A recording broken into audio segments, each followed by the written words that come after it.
Jim, I have sent you something that I was just reminded of watching this Marina Shafir shoot kick. Can you click on the link I just sent you I want to get your memories of this previous time when Chris Champion kicked Rick Steiner right in the face. Oh my God. Okay, hold on. Well, I'm back to where.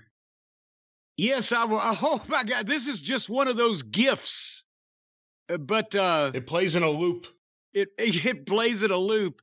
Basically, there was a tag team match playa involving watching this in a loop. It looks so crazy.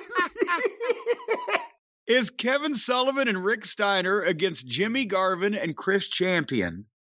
And that's when Chris Champion was doing the martial arts type of gimmick, and he would do the crane kick. That's the Karate Kid thing where he stands up. He stood on his right foot with his left foot up in the air and his hands out like a fucking whooping crane.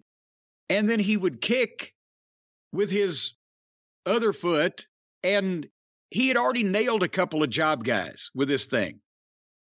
And of course, they couldn't say anything. And then in this one, Steiner has just taken a bump and he's getting up. And Chris is all set for this fucking kick. And he just kicked Steiner right up under the fucking chin as hard as he could. And Steiner, he took a Steiner bump anyway. He took a complete backflip over. And the very next thing is Champion pulls him up and shoots him off. And they do a reverse. And Steiner just fucking clotheslines him and drops him flatter than a fucking pancake.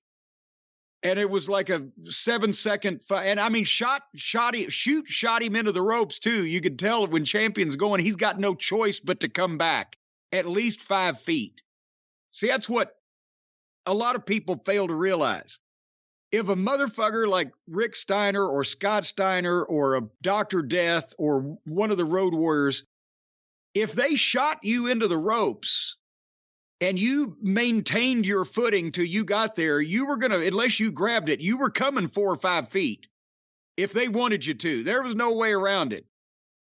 Because they would fucking put some muscle behind it. And that's when Steiner wanted to make a point, and he just fucking, and Champion's feet go straight up in the air and they stay there. Like, what the fuck just happened? How could you work that? The crane kick. Well, he thought in his mind that he was going to just brush right up around your goozle pipe, I guess, and not get the chin. And no.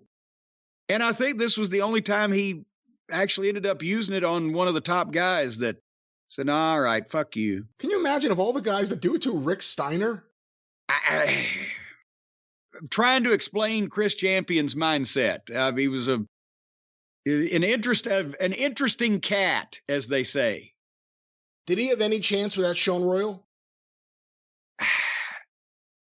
Sean was the more level-headed and actually the guy that I think he wasn't the best athlete, but he was the best worker. Chris Champion had a nice body and he was a good athlete, but his work was just, it wasn't there. And I don't know that it was going to get a lot better because he was kind of awkward in a variety of issues.